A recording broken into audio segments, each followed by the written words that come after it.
Hello everyone, how are you. आज हम fractions से रिलेटेड कुछ प्रॉब्लम्स को डिस्कस करेंगे, जिसमें सबसे पहले हमारे पास है 3/5 ऑफ अ डॉलर।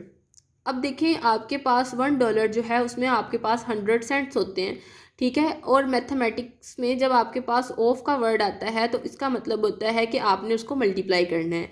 तो यहाँ पे लिखा है 3/5 ऑफ मीन्स मल्टीप्लाई आर dollar $1, and we know $1 contain 100 cents, so I have to write here 100, and after simplifying it further we will get the answer 60 cents, and this is your desired answer. Okay, now students, 3/4 of a year, ठीक है। अब आपको पता है कि मैं यहाँ पे लिखूँ कि 3/4 sorry of a year, of means multiply, and we know that कि हमारे पास एक साल में कितने मंथ्स होते हैं, हमारे पास 12 महीने होते हैं, ठीक है। Means 12 of a year. तो यहाँ से जब आप इसको सिंप्लीफाई करते हैं तो आपके पास आता है 4 3 12, एंड तो यहाँ से आपके पास आंसर आ जाएगा 3 3 9 मंथ्स। स्टूडेंट्स, आपको ये भी कहा जा सकता है कि आप लिखें 3/4 of a year contains how many days. तो जाहिर है कि आपको एक साल में जितने दिन होते हैं उनसे इसको मल्टीप्लाई करना है और आपके पास आपका जो रिक्वायर्ड आंसर है वो आ जाएगा, ठीक है।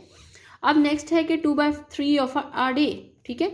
यानी कि 2/3 of means multiply a day, and a day contains 24 hours, ठीक है। और अगर हम इसको डिवाइड करें तो हमारे पास जो रिक्वायर्ड आंसर आता है वह आता है 16 आवर्स।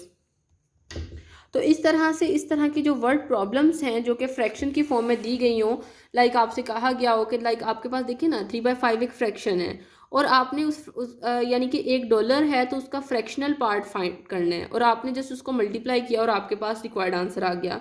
अब जैसे आपके पास ये यहाँ पे ये भी कहा जा सकता है कि 2/3 of a day contains how many minutes या हाउ मैनी सेकेंड्स। तो इसके मुताबिक आप अपना जो प्रॉब्लम है वो चेंज कर सकते हैं। लाइक आपके पास 20 अगर मिनट्स की बात होगी तो जाहिर है कि अगर 24 घंटे हैं और हर घंटे में जो है वो 60 मिनट्स हैं तो आप उसको उससे मल्टीप्लाई अगेन कर देंगे ना। और अगर सेकंड्स में है तो 24 × 60 × 60 हो जाएगा, ठीक है। तो इस तरह से आप अपना जो प्रॉब्लम है उसको फॉर्मुलेट कर सकते हैं। So student, this is all about this lecture. Thank you so much.